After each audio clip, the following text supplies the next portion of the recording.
We start this newscast with an update to some breaking news we first brought you at 7. Denver police are still on scene at a car crash off Broadway and 13th Street downtown. DPD says a motorist collided with an RTD bus in the area because police were pursuing the driver due to a reported possible kidnapping. But police confirmed the suspect was the only person in the vehicle after the crash. We'll continue to follow this story as it develops. Well, it's 9 o'clock on your Saturday morning, and we're taking a look outside right now from our Denver 7 Studios camera. A cold and wet start to our day. Good morning. Welcome to Denver 7 News. I'm Jessica Crawford. And I'm Katie LaSalle. We appreciate you being with us on this Denver 7 Weather Action Day after a soggy spring storm really hit us yesterday, and we just saw a nice band of snow move through the metro this morning. All the snow has definitely put a strain on the power lines here in the metro. Take a look at this map. Xcel Energy says there's more than 1,000 power outages this morning, and those are affecting more than 80,000 customers. Causing quite a mess, and while some events are shifting around because of this big weather change as well. And Denver 7's Christian Lopez is at City Park, where their farmers market is still going strong. Good morning, guys. Yeah, rain, shine, or snow, the farmers market is still going on this morning. It is causing a little bit of an impact for some of the vendors out here. We are speaking to David Rippey, and David's out here selling some asparagus this morning. And what is your company's name? My company is called Kiowa Valley Organics. We specialize in doing certified organic asparagus. Nice. And so how is this weather impacting you guys out here this morning? It's a little slow, not as many customers, but the sun's coming out and we'll do fine. Yeah, so it was a lot snowier this morning. Absolutely. Were you seeing anyone out here that early? No. No, is it barely starting to pick up right now? It's just starting now, unfortunately. Yeah, so no matter what the weather is, you guys are still out We're committed. We are absolutely committed. We made a contract with the company and we said we are here.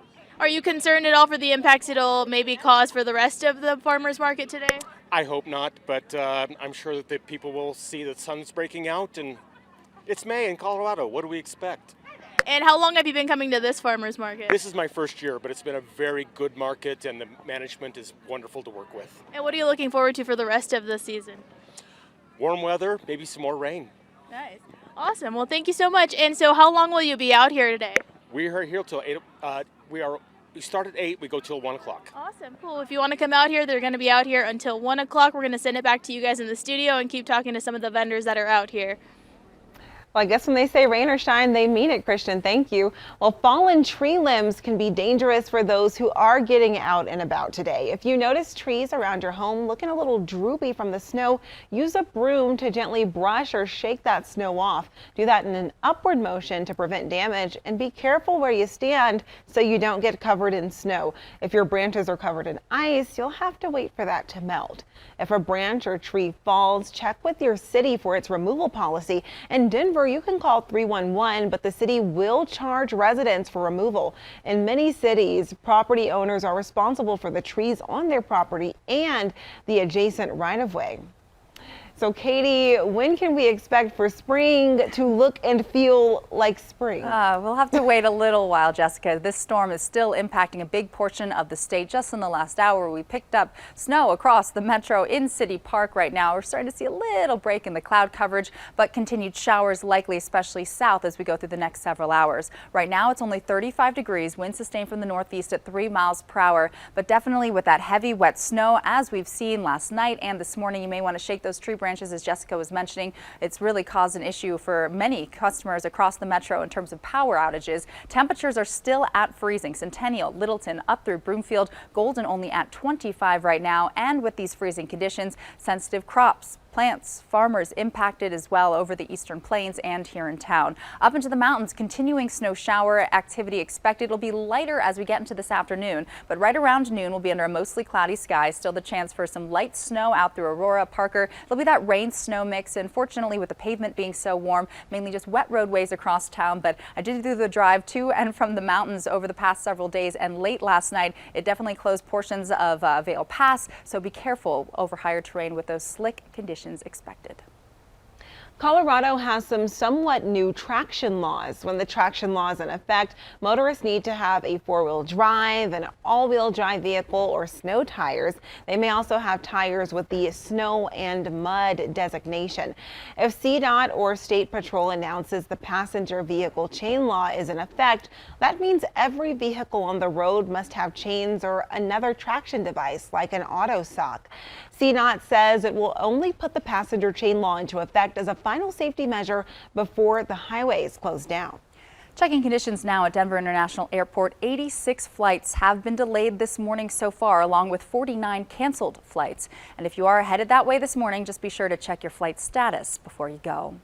Also, if you have tickets for the Luke Combs concert at Empower Field at Mile High tonight, we do have a weather warning and a parking warning for you. And Luke has a message. A fan tweeted the forecast of snow showers on Saturday to Luke, and he replied, "I got the coats all packed up. The show must go on." The website for Empower Field says the concert is a rain or shine event. Air Tracker 7 flew over the stadium recently, and the stadium officials tell us that they will have cover on the fields, but it will likely be soggy. So definitely dress accordingly. Also, take a look at the warning on Empower Field's website about parking. They're warning people to give yourself plenty of time to park. Some people who went to Monster Jam, they missed some or all of the event because they got stuck in traffic jams around the stadium. But not every event is still going on. The Denver Library was supposed to dedicate a mural today at the Corky Gonzalez Branch Library. Because of the storm, they postponed that. The mural is titled Mexican Heroes. It was created by local Chicana muralist Carlotta Espinoza. The mural was restored after being damaged by a fire, then donated to the library. It was installed at the library during the pandemic. We'll keep you posted on the rescheduled dedication. And you can stay with Denver 7 to stay one step ahead of this storm. You can download our Denver 7 Plus app anytime to your streaming devices for a 24/7 weather stream. Also to check the forecast whenever you need it. Now to some other news in the metro that we're watching for you this morning. There is a gun buyback event that's happening today at Platt Park in Denver, and it's all part of a series of buyback events working to get guns out of people's homes. The video you're seeing now is from one of the events earlier this year at Empower Field. Well, the weapons will be destroyed following ATF guidelines, and anyone who brings their unwanted guns will get a gift card. The guns will then be melted down and turned into garden tools. The anonymous event starts at 10 o'clock. Today's Armed Forces Day, and in Westminster, there's going to be a 21-gun salute, a keynote speaker, and a reading of new brick honorees. This is all taking place at the city's Armed Forces Tribute Garden. Things could get moved inside due to the weather, so check the event's Facebook page for updates before attending. It's scheduled to start at 10 a.m. And the Salvation Army is hosting a donut bake-off with some of their junior chefs. The bake-off is in honor of the Salvation Army donut lassies who served in World War I. If you want to watch, you can head to the Salvation Army location in Denver off of High Street. Everything starts at 10 a.m. Well, once the snow clears and people get back outdoors, you're going to want to be extra careful for ticks. And if you do spot a tick, you might be able to help with some research to protect your own health. We'll tell you how. And the Dumb Friends League got so much help from you, our generous viewers. We're breaking down how much money was raised during this year's call center.